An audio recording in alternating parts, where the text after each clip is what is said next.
एक ठंडी और शांत सुबह थी जब फ्रांस अपने घर से स्कूल जाने के लिए निकला।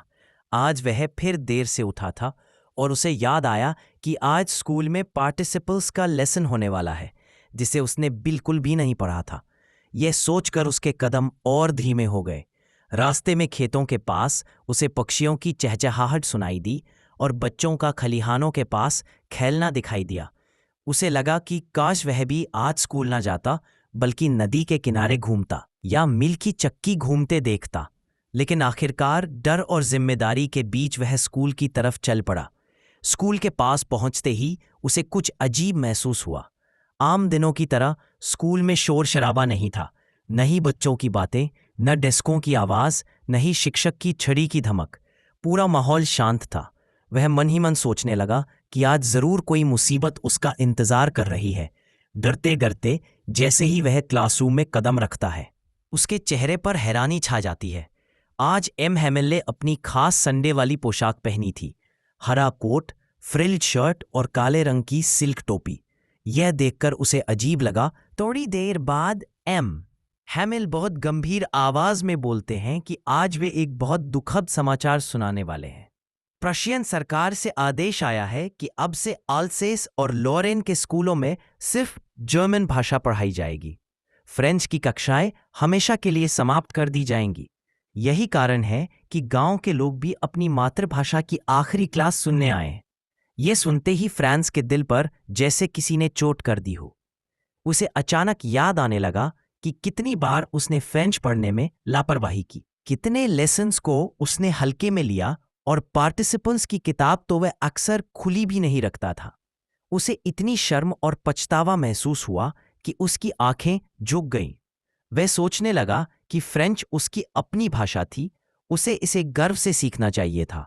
लेकिन अब जब यह उससे छिन रही है, तभी उसकी कद्र समझ आई। मॉम हैमिल की आवाज में भी दर्द छिपा नहीं था।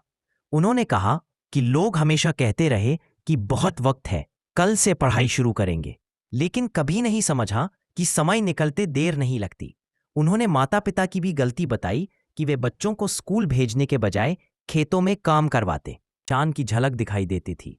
उसे लगा कि ये केवल किताबें नहीं थीं, इनमें उनकी भाषा की आत्मा बसी हुई थी। राइटिंग के समय बच्चों की पेंसिलें कागज पर चलने लगी। वे फ्रांस, अल्सास लिख रहे थे। ऐसा लग रहा था जैसे हर बच्चा अपनी भाषा को कागज पर आखिरी बार पकड़कर रख लेना चाहता हो। बाहर से कबूतरों की मीठी आवाज सुनाई दी। फ्रांस के मन में एक अजीब सा विचार आया, क्या अब कबूतरों को भी जर्मन में बोलना पड़ेगा? उसने सोचा कि भाषा कितनी बड़ी चीज होती है कि वो इंसान की पहचान, उसका गर्व और उसकी स्वतंत्रता तक तय कर देती है। क्लास के बिल्कुल अंत में एम हैमिल ब्लैक बोर्ड की तरफ मुड़ते हैं। उनका चेहरा पीला पड़ गया था और आंखों में एक गहरी चमक थी जो दर्द छुपा रही थी। उन्होंने कहा कि फ्रेंच दुनिया की सबसे सुंदर, सबसे साफ और सबसे तार्किक भाषा है।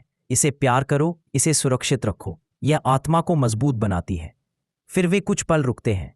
शायद उनके पास कहने को बहुत कुछ था, लेकिन अब शब्द उनका साथ नहीं दे रहे थे। वे चौक उठाते हैं और ब्लैक बोर्ड पर बड़े अक्षरों में लिखते हैं। ये अक्षर इतने बड़े थे कि ऐसा लगता था कि उनकी आत्मा चीख कर अपनी भाषा की रक्षा करना चाहती हो। उनका हाथ कांप रहा था। वे मुड़ते हैं, खिड़की की ओर देखते हैं, और उनके होंठ हल्का सा हिलते हैं, जैसे वे कुछ कहना चाहते हो लेकिन कह नहीं पाते। फिर वे सिर्फ इशारे से बताते हैं, क्लास खत्म हो गई है। फ्रांस जैसे ही दरवाजे की ओर बढ़ता है, वह आखिरी बार कमरे और अपने शिक्षक को देखता है। यह सिर्फ एक क्लास का अंत नहीं था, यह भाषा, संस्कृति और एक पूरे युग का अंत था। उसके दिल में एक भारीपन था जिसे वह शब्दों में बयान नहीं कर सकता। उसे अब समझ आया कि भाषा सिर्फ बोलने का साधन नहीं होती, वह किसी जगह की पहचान, लोगों की भावनाएं और एक देश की आत्मा होती है। और इस तरह फ्रेंच की आखिरी क्लास खत्म हो जाती है, खामोशी में, दर्द में और गहरे सम्मान में।